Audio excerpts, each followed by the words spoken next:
Hello students, welcome back. तो पिछले वाले वीडियो में आपने देखा total tension force, total compression force, इन सारी चीज़ों के बारे में। अब हम बात करने वाले हैं limiting depth of neutral axis. अब हम बात करने वाले हैं limiting depth of neutral axis. Actual में न्यूट्रल एक्सिस की दो डेप्थ होती है, एक होता है actual depth of neutral axis, एक होता है limiting depth of neutral axis. दोनों में थोड़ा सा फर्क बता देता हूं मैं क्या है। जैसे ये कोई कंक्रीट का सेक्शन है, ठीक है, ये कोई कंक्रीट का सेक्शन है, ये इसका न्यूट्रल एक्सिस है, यहाँ पे रेनफोर्समेंट लगा हुआ है। जब इस क्रॉस सेक्शन के ऊपर लोड आता है, जब इस क्रॉस सेक्शन के ऊपर लोड आता है तो यहाँ पे कंप्रेसिव स्ट्रेसेज आएंगी और स्टील में टेंसाइल स्ट्रेस आएंगी। स्टील में टेंसाइल स्ट्रेस आएंगी। हो सकता है कि पहले कंक्रीट फेल हो जाए, हो सकता है पहले स्टील फेल हो जाए। क्लियर है? पहले कंक्रीट भी फेल हो सकता है, पहले स्टील भी फेल हो सकता है। तो अगर कंक्रीट और स्टील दोनों में से कोई भी फेल हो जाए, कंक्रीट और स्टील दोनों में से कोई भी अगर फेल हो जाए तो सेक्शन तो फेल ही है।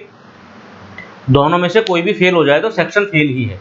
उस कंडीशन में जो न्यूट्रल एक्सिस की डेप्थ है उसको तो बोलते हैं actual depth of neutral axis. Actual depth of neutral axis. Clear? एक कंडीशन ऐसी हो सकती है, एक कंडीशन ऐसी हो सकती है जब कंक्रीट और स्टील दोनों साथ साथ फेल हों। Concrete and steel fail simultaneously. Concrete और स्टील जब दोनों साथ साथ फेल होंगे तो किसी भी चीज का यूटिलाइजेशन बराबर होगा दोनों का और वेस्ट नहीं बचेगा। सपोज कीजिए यहाँ पे पहले अगर कंक्रीट फेल हो गया और स्टील फेल नहीं हुआ तो मतलब स्टील में तो अभी स्ट्रेंथ बाकी है, या फिर पहले स्टील फेल हो गया कंक्रीट फेल नहीं हुआ, इसका मतलब क्या है कि अभी कंक्रीट में स्ट्रेंथ बाकी है। तो एक मटेरियल का पूरा यूटिलाइजेशन नहीं किया। लेकिन जब ऐसी कंडीशन होती है, जब स्टील और कंक्रीट दोनों साथ साथ फेल होते हैं, ठीक है, स्टील और कंक्रीट जब दोनों साथ साथ फेल होंगे तो दोनों का यूटिलाइजेशन साथ साथ हो जाएगा। तो ये वाला जो सेक्शन है, इस सेक्शन को बोलते हैं बैलेंस सेक्शन। इस सेक्शन को बोलते हैं बैलेंस सेक्शन, जिसमें दोनों साथ साथ फेल करते हैं। और जो बैलेंस सेक्शन का न्यूट्रल एक्सिस की डेप्थ है, बैलेंस सेक्शन के न्यूट्रल एक्सिस की जो डेप्थ है उसको बोलते हैं critical depth of neutral axis, या limiting depth of neutral axis, या maximum depth of neutral axis. इसको क्रिटिकल भी बोलते हैं, क्रिटिकल डेप्थ, इसको मैक्सिमम डेप्थ भी बोलते हैं, इसको लिमिटिंग डेप्थ भी बोलते हैं। मैं इसको लिमिटिंग डेप्थ बोल रहा हूं और मैं इसका नाम रखूंगा XU लिमिटिंग। तो दोनों में क्या फर्क है वो पता चल गया। तो अभी हम क्रिटिकल डेप्थ पे बात करने वाले हैं, एक्चुअल डेप्थ की भी बात करेंगे कि न्यूट्रल एक्सिस का एक्चुअल डेप्थ कैसे कैलकुलेट किया जाता है। क्लियर? देखिए,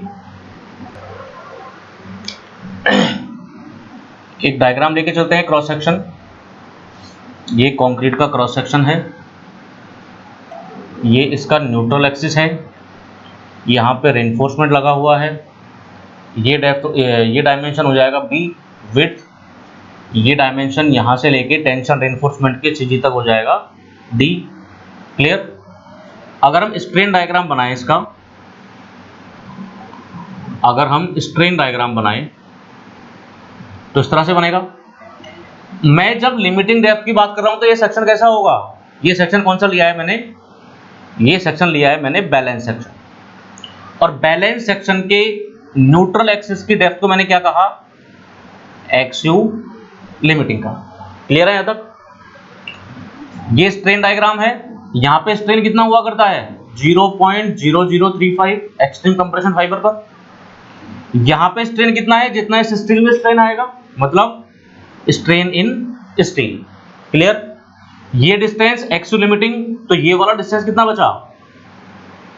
D माइनस XU लिमिटिंग। क्या अगर ये XU लिमिटिंग है तो, क्योंकि ये पूरे का पूरा तो D है, कोई दिक्कत नहीं है।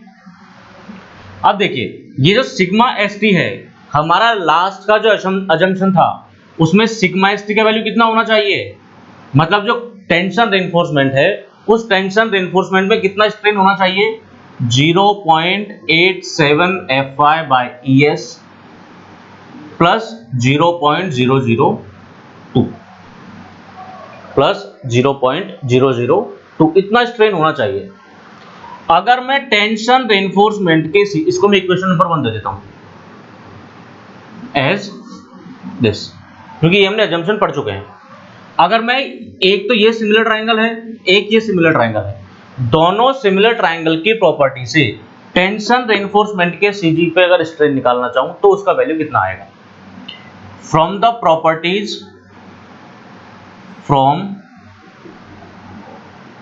प्रॉपर्टीज ऑफ सिमिलर ट्राइंगल, देखिए क्या होगा, इसको मैं ऐसा लिख सकता हूं x u limiting divided by 0.0035 is equal to d minus एक्सयू limiting divided by कितना, एप्सिलॉन एस टी। मुझे इसका वैल्यू चाहिए, तो कितना हो जाएगा, स्ट्रेन इज इक्वल टू 0 या D minus एक्सयू limiting into 0.0035 divided by एक्सयू limiting. This is equation number 2। दोनों इक्वेशन क्या बता रही है? दोनों इक्वेशन टेंशन रेनफोर्समेंट के लोकेशन पे स्ट्रेन का वैल्यू बता रही है। तो क्या इन दोनों इक्वेशन को बराबर किया जा सकता है क्या? बिल्कुल किया जा सकता है। From equation 1 and 2, from equation 1 and 2, तो ये हो जाएगा आपका फ्रॉम 1 एंड 2, दोनों को बराबर कर दो। बराबर करेंगे तो क्या होगा, 0.0035 D minus एक्सयू limiting divided by एक्सयू limiting is equal to 0.87 FY by ES plus 0.00। ये इक्वेशन आपके बनती है। इसको मिटा देता हूं मैं, कोई जरूरी नहीं है इसकी। अब यहां से आगे चलते हैं। देखिए इस 0.0035 को इधर ले जाएंगे तो ये नीचे चला जाएगा डिनोमिनेटर में, तो इक्वेशन बनेगी D minus एक्सयू limiting by एक्सयू limiting is equal to 0.87 FY by ES plus 0.002 divided by 0.0035। Clear है? इसको फर्दर सॉल्व करेंगे तो क्या बनेगा, d divided by एक्सयू limiting minus 1, XU limiting by एक्सयू limiting minus 1 is equal to 0.87 FY by ES plus 0.002 divided by 0.0035। Further आगे solve करेंगे, एक को इधर ले जाओ तो ये बन जाएगा d by एक्सयू limiting is equal to 0.87 FY by ES plus 0.002 divided by 0.0035 plus 1। इसको सोल्व करके देखते हैं, 1 को ऐड कर दो तो इक्वेशन बन जाएगी आपके पास d by एक्सयू limiting is equal to, इसको सोल्व करोगे तो क्या होगा, ये हो जाएगा 0.87 FY by ES plus 0.0055 divided by 0.0035। Clear? ये क्वेश्चन बन गई। हमको यहां से एक्सयू लिमिटिंग का वैल्यू चाहिए, हमको यहां से एक्सयू लिमिटिंग का वैल्यू चाहिए, तो इस इक्वेशन को उल्टा लिख देते हैं। इस इक्वेशन को ऐसे भी लिखा जा सकता है ना, एक्सयू लिमिटिंग बाय डी, ऐसे भी लिख सकते हैं।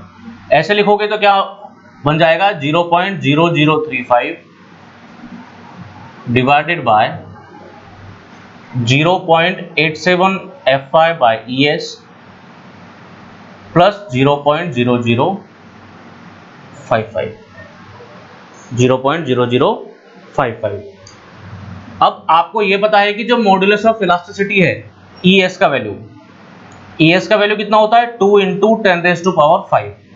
अगर इस वैल्यू को यहाँ पे पुट करते हैं तो ये वाली इक्वेशन का वैल्यू आ जाता है, एक्सयू लिमिटिंग बाय डी का वैल्यू आ जाता है 700 divided by 1100 plus 0.87 FY।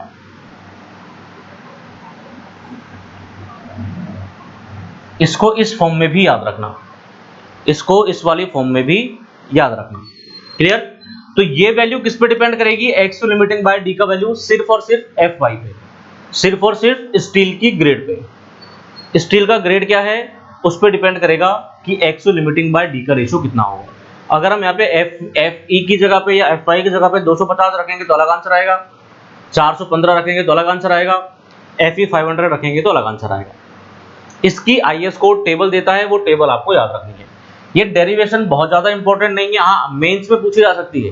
EAC mains में ये टेबल, ये डेरिवेशन पूछी जा चुकी है, तो मेंस में पूछी जा सकती है। ऑब्जेक्टिव के हिसाब से ये काफी है, ऑब्जेक्टिव के हिसाब से ये एक्सप्रेशन काफी है, और IS कोड इसकी टेबल देता है FY की वैल्यू पुट करने के बाद। तो इतना समझ में आ गया होगा, ज्यादा कोई परेशानी नहीं है। सिर्फ क्या किया, दो तरीके से हमने स्ट्रेन निकाली और दोनों स्ट्रेन को बराबर कर दिया, उसके बाद में जोड़ के गुणा भाग करना है आपको। तो IS कोड इसका टेबल देता है, IS कोड इसका टेबल देता है। As per IS code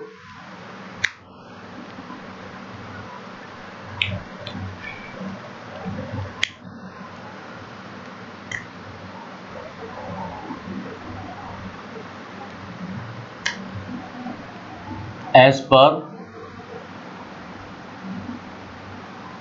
IS code, तो IS कोड क्या करता है, FY का वैल्यू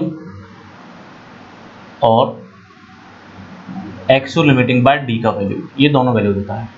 FY की ग्रेड क्या हो सकती है, 250 न्यूटन पर mm स्क्वायर हो सकता है। इसको मैं ये लिख देता हूँ, FY इक्वल टू इतना।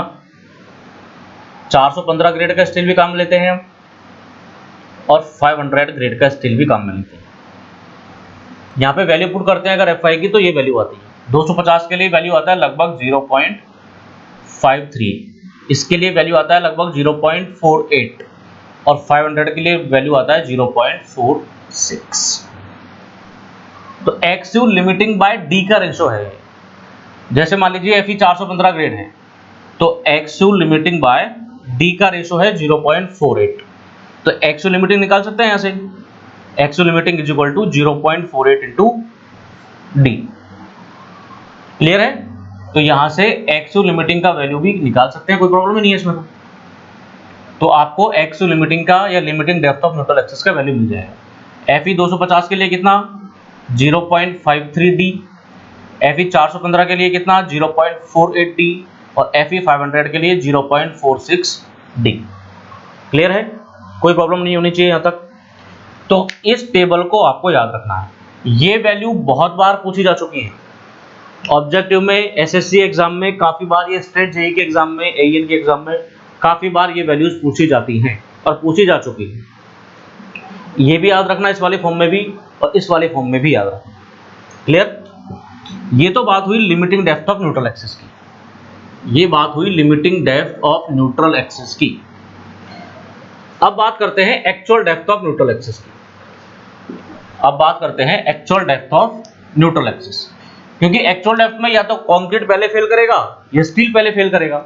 लिमिटिंग डेप्थ में तो हमने वो सेक्शन एक सेलेक्ट किया जिसमें स्टील और कंक्रीट दोनों साथ साथ फेल करते हैं, राइट? तो एक्चुअल डेप्थ इससे अलग होगी। एक्चुअल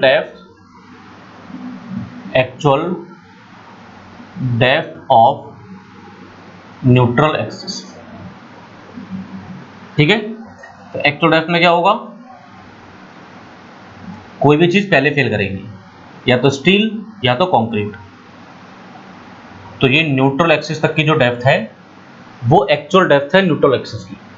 इसको मैं XU से लिखता हूं, इसको मैं XU कर देता हूं।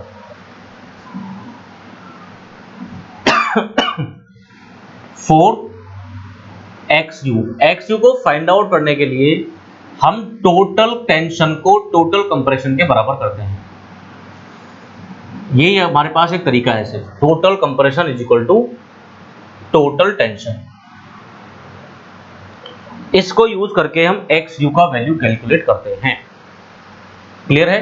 तो टोटल कंप्रेशन कितना है आपके पास, 0.36 FCK XUB और टोटल टेंशन कितना है 0.87 FY इंटू AS।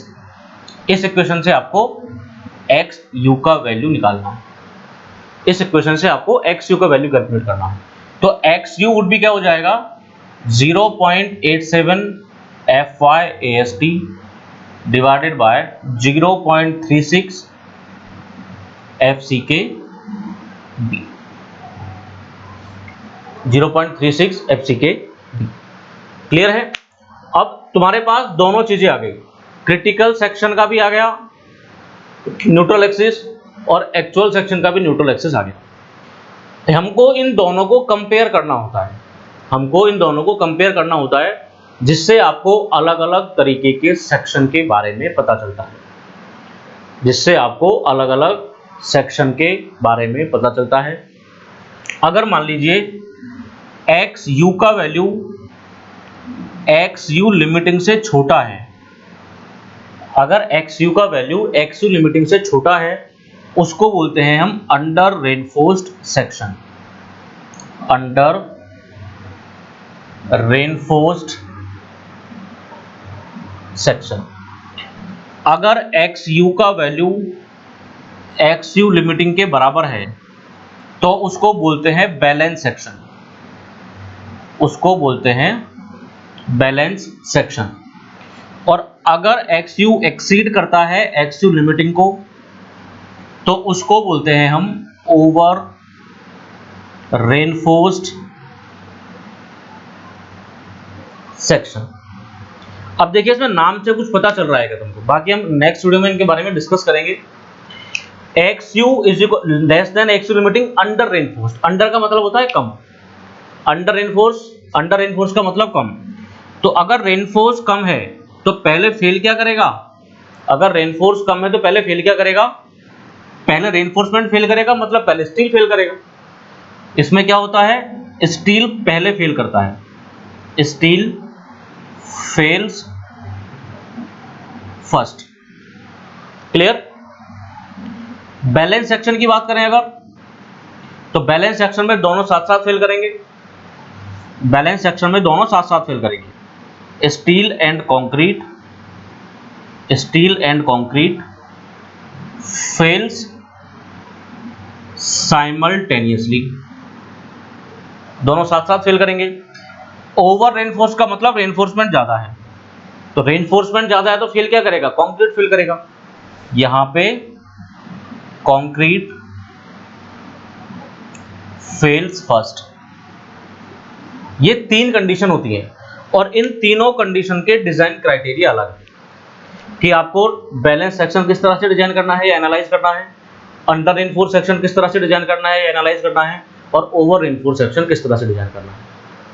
इन तीनों के बारे में नेक्स्ट वीडियो में बात करेंगे, इनके स्पेसिफिकेशन क्या है, आप कैसे पता लगाओगे अंडर रेनफोर्स ओवर रेनफोर्स किस तरह से है, और अगर अंडर रेनफोर्स है तो उसमें न्यूट्रल एक्सिस किस तरफ होगा या क्या होगा, उसका क्या फेलियर क्राइटेरिया होंगे, क्या इंडिकेशन मिलेगा या नहीं मिलेगा, उनके बारे में नेक्स्ट वीडियो में बात करेंगे। इसमें सिर्फ इतना ही। Thank you so much, have a good day.